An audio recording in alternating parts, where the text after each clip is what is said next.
I fear not the dark itself, but what may lurk within it. Welcome to Lurk, bringing you creepy, strange, and bone-chilling stories, with your host, Jamie Jackson.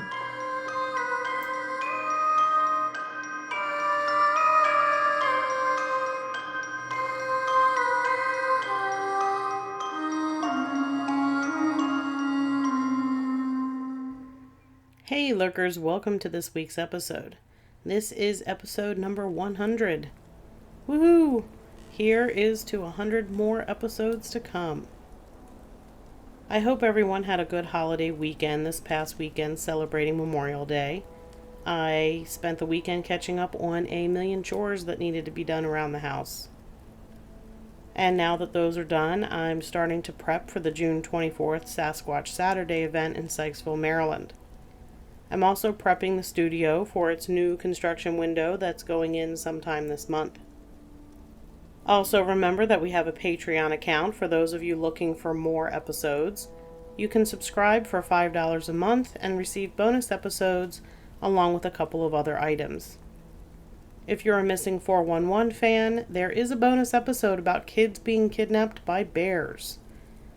And speaking of Missing 411, that is the topic for today.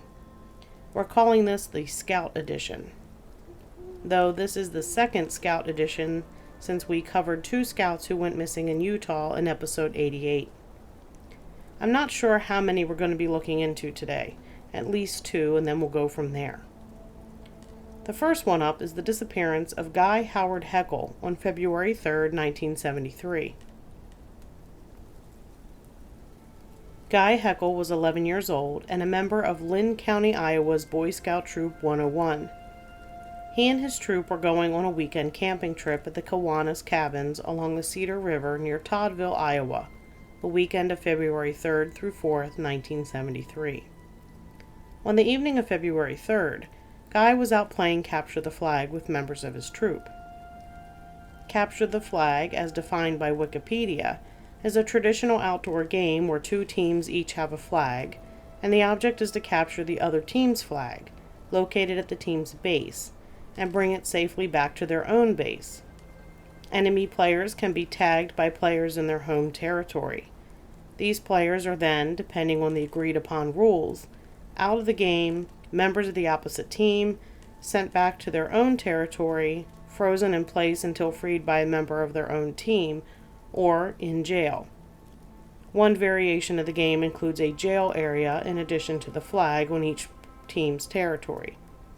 The game is often played at night, where players might use flashlights, glow sticks, or lanterns as the flags.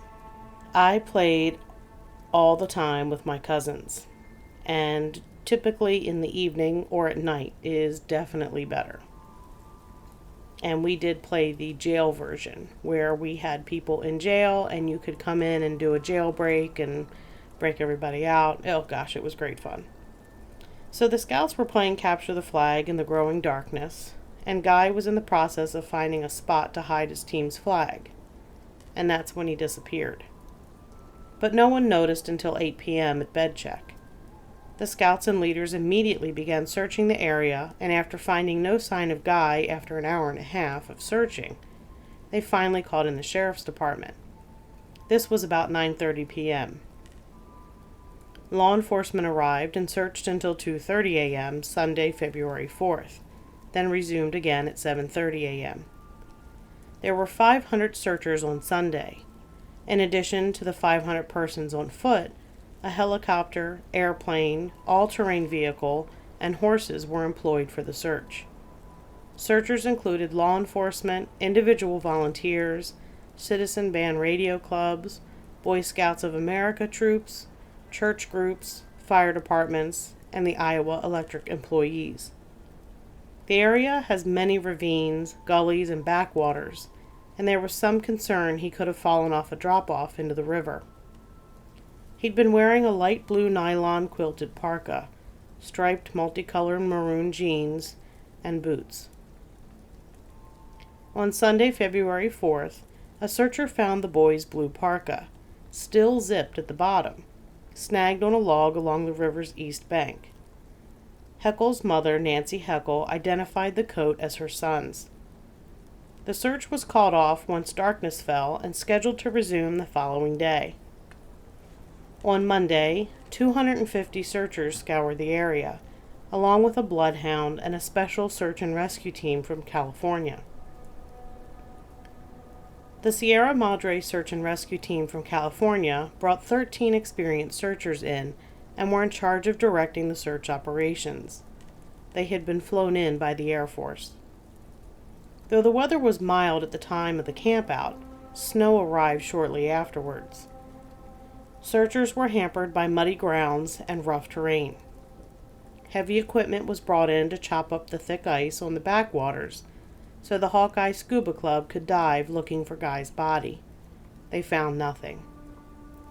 6 members of a psychic rescue squad from St. Louis, Missouri joined the search. Yes, I said psychic rescue squad. Guy Heckle's family sent clothing and photos of him to the Psychic Research and Training Center in hopes ESP could locate Guy. The psychic group said they felt he was in a cave, but they never found him. They had joined the search at the request of Guy's parents. There was one promising lead that came in where a waitress in Carlock, Illinois, reported seeing a boy February 4th and 5th who matched Guy's description. The boy had told people that he had run away from his home in Iowa. But when investigators showed a photo of Guy to the waitress, she said it was not the same boy that she had seen. There was also a rumor that Guy was involved in some kind of initiation rite of passage type thing, but that too was ruled out. There were some other strange or interesting things that went on during the search for Guy Heckle. Guy's father felt that the local law enforcement was not thoroughly investigating leads about Guy's whereabouts. Guy's scoutmaster had told the Heckle family and others that the boy who had been Guy's cabin mate during the trip had experienced having someone shine a flashlight into his bedroom window 3 nights after the disappearance. Or 3 separate times after the disappearance. It was kind of vague exactly what 3 times meant. There was also a phone call received by the Heckle family mentioning ransom, but the caller was vague. The caller had a male voice and said he knew where the boy was, but that it would cost the family money. The call was traced to a payphone in Cedar Rapids, and nothing else came of it. They also received a call where the caller asked where Guy was, then answered, "That's for me to know and for you to find out." The only clue was the zipped blue parka jacket. Guy's father never could understand how he could have gotten out of the parka without being unzipped. The Iowa Bureau of Criminal Investigation was called in and sent an agent to look into the case, though they never found anything. On the evening that Guy Heckle went missing, the moon was bright and the area was well lit by the moonlight. In addition, lights from the Duane Arnold Energy Center across the river lit up the area as well, meaning there was no chance that Guy couldn't see where the river was. The river is also shallow along the banks, and even if he managed to fall in, he would be able to easily get out on his own. There was a scout backpack that was found during the search, but that ended up being identified as one owned by a scout that had reported it missing years before. The operation leader of the Sierra Madre Search and Rescue Team said the unit could give 99% assurance that Guy Heckle was not on the ground within the 12 square miles of their search area. Guy was described as an adventurous boy, but not one to ignore rules.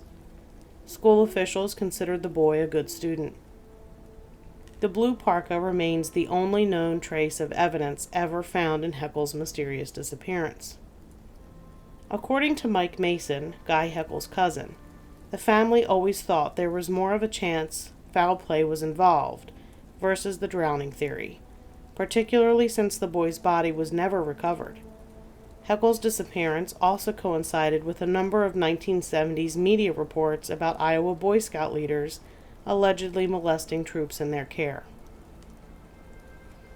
A year after Guy's disappearance, a $5,000 reward was offered for information in his disappearance, but it was never claimed.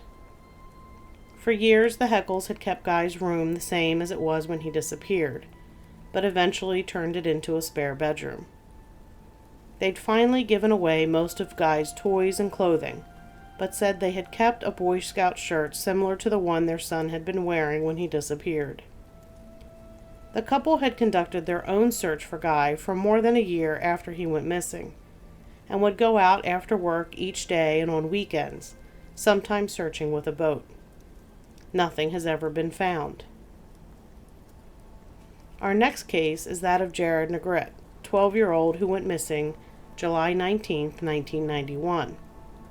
I'll warn you about this one. You might get pissed off about it a little, especially if you have any experience as a scout leader of some kind. You'll figure out what I mean. So on July 18, 1991, the El Monte Troop 538 was going on an overnight backpacking trip. There was one scoutmaster and 6 boys attending, with Jared being one of the 6. This was Jared's first big trip with the troop, and his mom said he was really excited to go. The plan was to hike to the summit of Mount San Gorgonio, or Old Grayback as it's known locally. Mount San Gorgonio is the highest peak in Southern California, standing at 11,500 feet. The hike is listed as an easy Class 1 hike, which basically means that summiting the mountain doesn't require the use of any climbing gear. There's just a trail straight up there, but that doesn't mean that it isn't a strenuous hike. On July 18th, the group stayed at Dry Lake, then began to head to the summit on the morning of July 19th. They left their packs at a new base camp about a mile from the lake. They hiked 5 miles along Sky High Trail, and Jared began lagging behind the group. Jared was described as 5 foot 2 inches tall and weighed about 150 pounds. His family joked that his preferred exercise was to shoot about 5 layups at the basketball hoop, then go inside for a snack. So he was physically not up to a strenuous hike. I don't necessarily mean that he couldn't do it. I just mean that it was going to take him longer to do it, because it would probably require more rests. Another group of hikers spotted Jared struggling behind and notified the scoutmaster at the summit. The hiker said he had been seen cutting shortcuts into the switchback on his way down the trail, and was told not to and to stay on the trail. A switchback, according to the Merriam-Webster dictionary, is to follow a zigzag course for ascent or descent. Typically, if you have steeper terrain, instead of going straight up, the trail zigzags up. This makes it easier to climb or descend, and it also slows erosion. So making shortcuts by ignoring the switchback is a big no-no. I've mentioned leave no trace before, and this would be totally out of line if you're following leave no trace. And scouts should have some knowledge of leave no trace. I'm guessing Jared was probably a newer scout, this being his first major trip, so I'm not going to say that he should have known that at that point, but still, it's a big deal.